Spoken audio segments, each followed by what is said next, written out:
So yun na ano, another masabaw na araw. Another day, another delivery. So ito nga, binaligtad ko muna yung ikot ko, inuna ko muna yung Metro Gate. So yun na, pangatang panahon eh. Boss, Shopee po ni Mameba. Magkano yan? Check ko lang pa. 169.89, 258. Ay.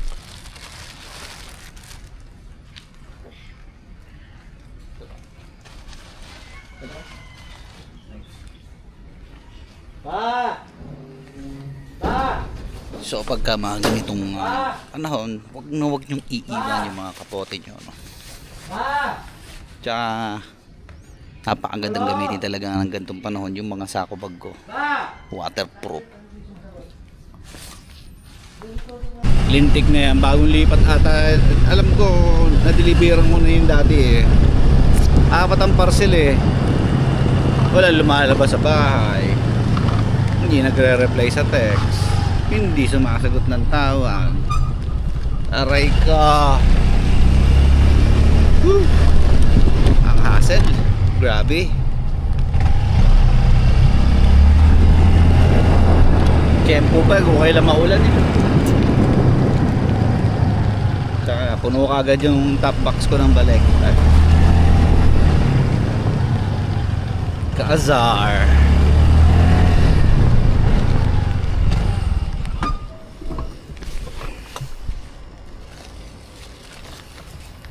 Yun nga, tulad ng sinasabi ko sa inyo, no? Kung alam nyo naman na lagi kayong wala sa bahay, no? Siguraduhin nyo naman na pag may order kayo, makaka-reply kayo sa text. O kaya, masasagot nyo yung tawag. No? Kung hindi nyo naman masagot yung tawag at hindi kayo makapag-reply dahil nasa trabaho kayo, may pera ka naman, di ba? Ba't hindi mo na lang bayaran? Gawin mo ng non-COD, di ba? Hirap kasi tao, ang dami mong parcel. Magre-reply ka kung kailan ako nakauwi, kung kailan ka nakauwi.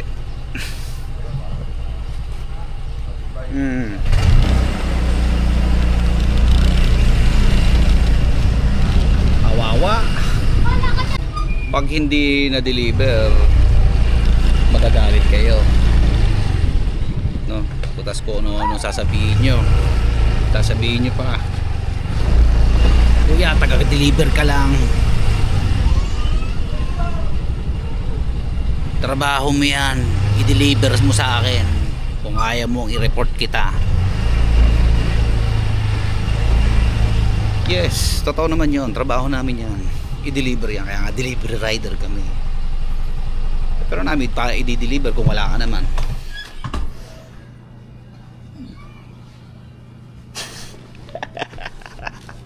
Diba? Diba? Oh. Nagawa na namin yung part namin. Ngayon, gawin mo naman yung part mo. Diba? Paano namin i-deliver? Wala ka naman. Hindi ka matawagan. Hindi mo sinasagot yung tawag. Hindi ka nagre-reply. Diba? Kung nasagot mo man yung tawag mo,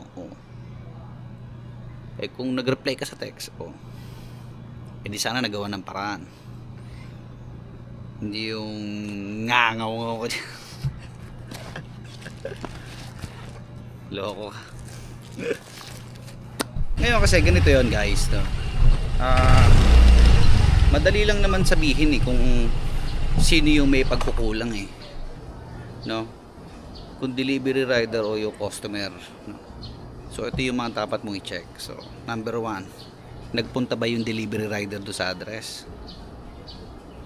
Yes, nagpunta. Okay. Pangalawa, nag-text ba yung delivery rider doon sa number na indicated sa Shopee app? Yes, nag-text. At huling-huli sa lahat, no, tumawag ba yung delivery rider doon sa number na indicated sa Shopee app? Yes. So pag yung tatlong yan nagawa ng delivery rider, wala pong pagkukulang ang delivery rider, no? Wala pong pagkukulang, nasa customer po yan. So Pag yung tatlong yan, no, may isa dyan na hindi nagawa ng delivery rider, siya ang may problema.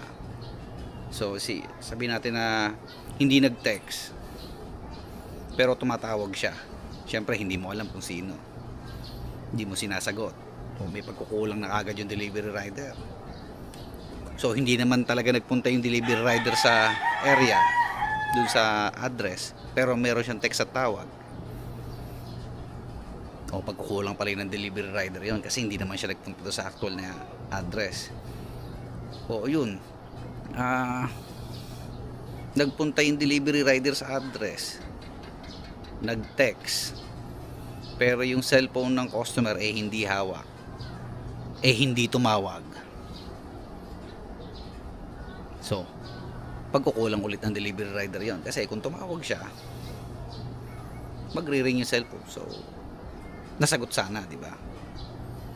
So ayun yung mga yung mga dapat tignan. Diyan natin malalaman kung sino yung may pagkukulang.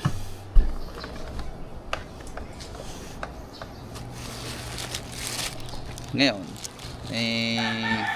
tulad yan ang sinasabi ko sa inyo, nagawa na namin yung part namin. So it's time na kayo naman yung gumawa ng part, no? So kaya kami nagte-text, kaya kami tumatawag para at least kung wala ka sa area, magawan natin ang paraan yung parcel mo. Isa man yan o marami, di ba?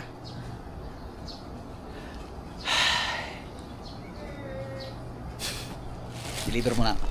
So yun, no, bago ko tapusin tong video na to, no, kung may pagkukulang ang rider, yan, pwede kang magreklamo. Pero kung nagawa na naman ng delivery rider yung part niya, wala kang karapat ng magsalita ng kung ano-ano. Tandaan mo yun, no? May part kami, may part kayo, no? Kailangan natin yung gampanan bawat isa para yung delivery mo ma-receive mo na maayos at walang hassle. So yun lang, ang ganda dito lang muna. Deliver na ako ulit, tapusin ko na to. So yun, tulad ng paalala ko sa inyo, ingat kayo palagi.